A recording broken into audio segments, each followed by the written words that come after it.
Hello दोस्तों, सभी को जय श्री राम, जय महाकाल की। आपका मेरे चैनल भारत सच बोलेगा पर स्वागत है। तो आज मैं आपको एक बार फिर हमने तुर्की को कैसे घुटनों पर लाया उसी के बारे में बता रहा हूं। दोस्तों भूमध्य सागर में भारत की नेवी ने दिखा दिया पूरी दुनिया को कि अब भारत पहले वाला भारत नहीं है कि जो आप डराओगे वो डर जाएगा। यहाँ से भारत ने एक ऐसी वैश्विक राजनीति में कदम रखा है जहां से पूरी दुनिया ये सोचने पर मजबूर हो गई कि भारत अब एक ग्लोबल पावर बन चुका है और हम रीजनल पावर का जो तमगा है उसको हटाने जा रहे हैं।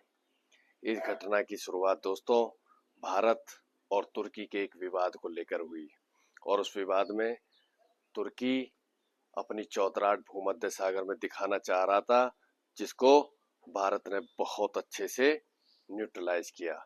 भारत एक एक्सरसाइज ग्रीस और फ्रांस के साथ भूमध्य सागर में कर रहा था दोस्तों, और भारत का आईएनएस त्रिखंड वहां पर गया हुआ था, जिसको देखकर तुर्की को मिर्ची लग गई, क्योंकि उसको पूरी दुनिया का खलीफा बनने का शौक है और वो मुसलमानों का अपने आप को मसीहा समझता है। ऑपरेशन सिंदूर, जी हाँ, ऑपरेशन सिंदूर में भी तुर्की ने बढ़ चढ़कर हिस्सा लिया और भारत से मुंह की खाई, क्योंकि ऑपरेशन सिंदूर में जिन टीबी-2 ड्रोन और बारख्तर ड्रोन को वो बहुत बड़ा तोप समझता था, उन्हीं ड्रोनों को भारत ने दिवाले पटाखों की तरह फुस कर दिया।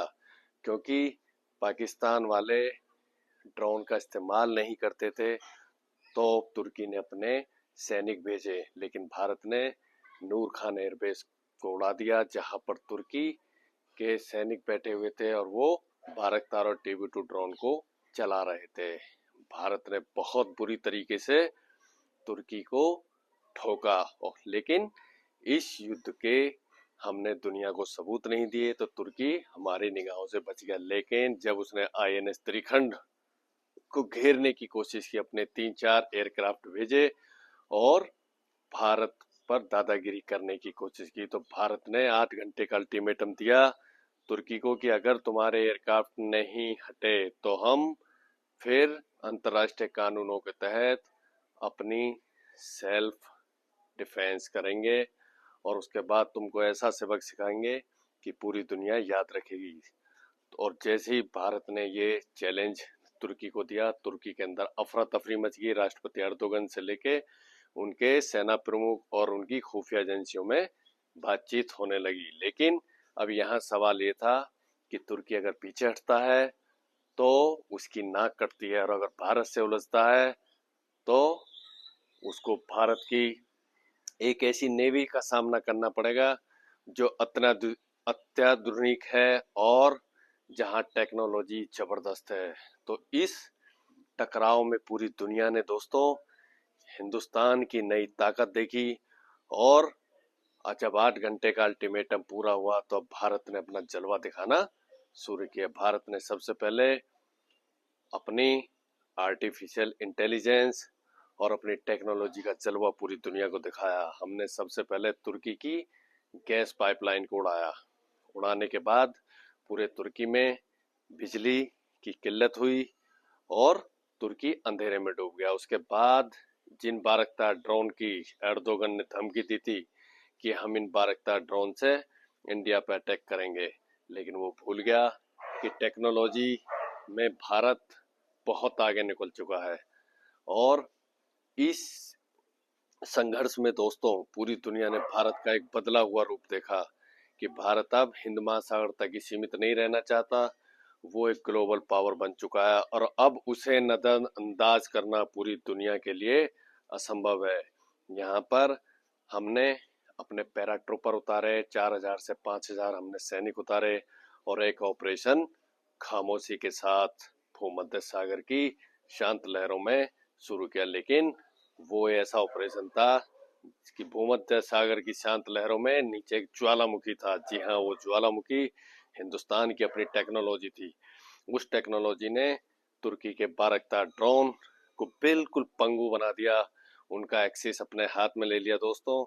और जब सबसे मजे की बात ये हुई कि बारकता ड्रोन, जिस बारकता ड्रोन से तुर्की ने हजारों करोड़ अरबों डॉलर कमाए और पूरी दुनिया को दिए, उसको हमने महज 4 मिनट के अंदर पंगु बनाकर उसका एक्सिस अपने हाथ में ले लिया। और अब तुर्की के बारकता ड्रोन सिर्फ लोहे के डब्बे थे और इससे ज्यादा कुछ नहीं। तुर्की के अंदर पूरी घबराहट फैल गई और उनकी सेना के अंदर एक पैनिक मोड पर आ गई। लेकिन उसके बाद भी जैसा कि मैंने आपको बताया कि तुर्की अपने आप को मुसलमानों का मसीहा बताता है, तो वो पीछे हटता तो उसकी नाक कटती।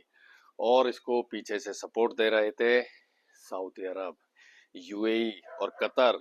वो देखना चाह रहे थे भारत की पावर, लेकिन भारत ने उन तुर्की को जब बुरी तरीके से उसके ड्रोन सिस्टम को फेल किया, उसके बाद उसने 22 जहाज अपने भेजे। जी हाँ, 22 जहाज दोस्तों तुर्की ने भारत के लिए भेजे। लेकिन भारत के वैज्ञानिकों, डीआरडीओ और इसरो की मदद से हमने वहां पर अपने सैटेलाइट और अपनी टेक्नोलॉजी का ऐसा मुजाहरा दिखाया कि पूरी दुनिया वाह वाह करने लगी। और हमने क्या किया, बिना एक भी गोली चलाए दोस्तों, जी हाँ, बिना एक भी गोली चलाए हमने तुर्की के कम्युनिकेशन जहाजों का जो कम्युनिकेशन था, रेडियो जैमिंग कर दिया और जैमिंग के थ्रू उसके जहाजों को पंगु बना दिया। यानी वो एक दूसरे से कम्युनिकेशन ही नहीं कर सकते थे। और यहाँ तक भी सुनने में आया कि भारत ने तुर्की के 2 से 3 जहाजों को अपने कब्जे में ले लिया और तुर्की की हालत खराब हो गई। अब तुर्की को समझ नहीं आ रहा कि वो इस घटना का क्या जवाब दे। यहाँ पर भारत ने अपनी एक नई शक्ति दिखाई और वैश्विक राजनीति का एक नया खिलाड़ी बनकर उभरा है। अब हम क्षेत्रीय ताकत नहीं, अब हम ग्लोबल पावर की तरफ बढ़ रहे हैं। और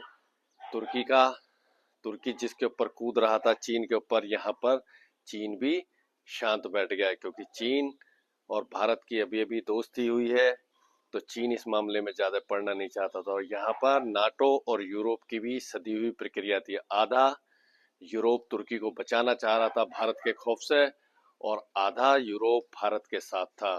फ्रांस, ग्रीस नाटो का मेंबर है, उसने बयान दिया कि यहाँ पर तुर्की की गलती थी। और दोस्तों, इस युद्ध ने, इस संघर्ष ने पूरी दुनिया को ये सोचने पर मजबूर कर दिया कि ये पहले वाला भारत नहीं है कि आप कुछ बोलोगे तो जवाब नहीं देंगे। क्योंकि बात जब अस्तित्व की होती है तो हिंदुस्तान कभी पीछे नहीं रहता। और यहाँ पर बदलते भारत की तस्वीर दुनिया ने देखी। ये नया भारत है जो आंखों में आंखें डालता है और दुश्मन को कुचलना जानता है। और तुर्की जिसको खलीफा बनने का शौक था। दोस्तों, तुर्की और भारत के संबंध पहले से ही बहुत अच्छे नहीं रहे। ऑटोमन एम्पायर से ही तुर्की हमेशा भारत के खिलाफ जहर उगलता है और भारत किसी मौके की तलाश में था। ऑपरेशन सिंदूर के बाद हमने वो उसका नाम डायरी में लिखा था और इस बार भारत उसको छोड़ने के मूड में नहीं है।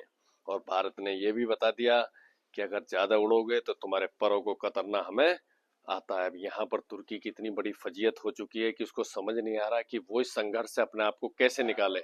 अगर वो सरेंडर करता है तो पूरी दुनिया में जो मुसलमानों का खलीफा बनने की उसकी चाहत है वो खत्म हो जाएगी। और जब भारत का उग्र रुख देखा तो यहाँ पर सऊदी अरब, यूएई, कतर पीछे हट गए और उन्होंने तुर्की को ही दोष देना शुरू किया। क्योंकि भारत ने सीधा बोल दिया कि हमारे स्वतंत्रता के बीच में अगर कोई देश आएगा तो हम उसको निस्तर नाबूद कर देंगे। यहाँ पर तुर्की के साथ सऊदी अरब और यूएई जैसे जो देश पीछे लगे हुए थे वो दोस्तों पीछे हट गए और उन्होंने तुर्की को ही गलत ठहराया। यहाँ पर तुर्की ने अमेरिका की हेल्प लेनी चाहिए, लेकिन अमेरिका जानता है कि अगर भारत के खिलाफ अमेरिका गया तो फिर उसका क्या हाल हम करेंगे।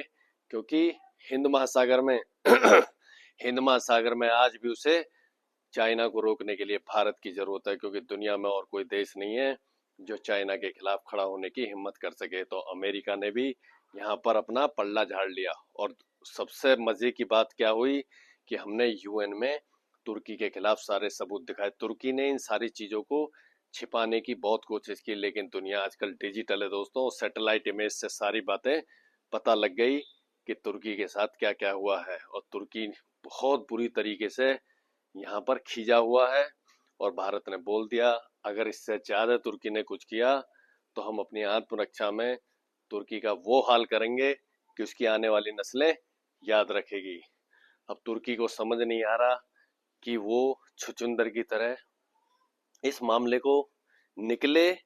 अगर वो इसको छोड़ता है तो उसकी साख दुनिया में खत्म हुई, और अगर भारत से उलझता है तो इंडियन नेवी और भारत की टेक्नोलॉजी के आगे उसकी धज्जियां उड़ जाएंगी। तो दोस्तों, यहाँ पर हमारा एक नया भारत बना है जिसने पूरी दुनिया को ये सोचने पर मजबूर कर दिया कि भविष्य का युद्ध कैसा होगा। और भविष्य भारत अब 21वीं सदी का नहीं बल्कि 22वीं सदी के युद्ध की तैयारी कर रहा है, जहां पर इंफॉर्मेशन वारफेयर और सैटेलाइट से लड़ाई होगी। लड़ाई अब ऐसी नहीं होगी सामने सामने की, लड़ाई होगी टेक्नोलॉजी की, और वही भारत ने दिखाया। हमने तीनों ही क्षेत्रों में सबसे पहले उसकी गैस पाइपलाइन, उसके बाद उसके बाराक्तार TB2 ड्रोन को उड़ाया, और उसके बाद उसके जहाजों को हमने अंधा करके अपने कब्जे में ले लिया। अब ये संघर्ष तुर्की के ऊपर है कि तुर्की इसको बढ़ाएगा या क्या करेगा। अगर तुर्की इसको बढ़ाता है तो हम उसको नंगा कर देंगे दोस्तों। और भारत की एक पावर पूरी दुनिया ने देखा, ऐसा रूप भारत का किसी ने नहीं देखा, और दुनिया भी ये सोचने पर मजबूर हो गई कि अब शक्ति का संतुलन बनाए रखने के लिए भारत को नजरअंदाज आप नहीं कर सकते हैं। और इससे दुनिया की राजनीति में एक नया आयाम सेट हो गया है। अमेरिका, रशिया, फ्रांस जैसी सुपर पावरें अब ये समझ गई कि हिंदुस्तान के बिना अब कोई भी पावर नहीं रह सकती, क्योंकि पावर अगर शिफ्ट होगी तो उसमें हिंदुस्तान की अपनी भूमिका होगी। और भारतीय नेवी ने दिखा दिया कि हमसे जो टकराएगा चूर चूर हो जाएगा। तो दोस्तों, ये वीडियो आपको कैसी लगती है? अगर वीडियो अच्छी लगती है, जय हिंद और जय भारत लिखें, और जिस शहर से आप हैं उस शहर का नाम लिखें, जिससे मुझे पता लगे कि मेरी वीडियो कितने लोग लाइक्स करते हैं। तो वीडियो को आप लाइक्स करना ना भूलें। जय हिंद, जय भारत।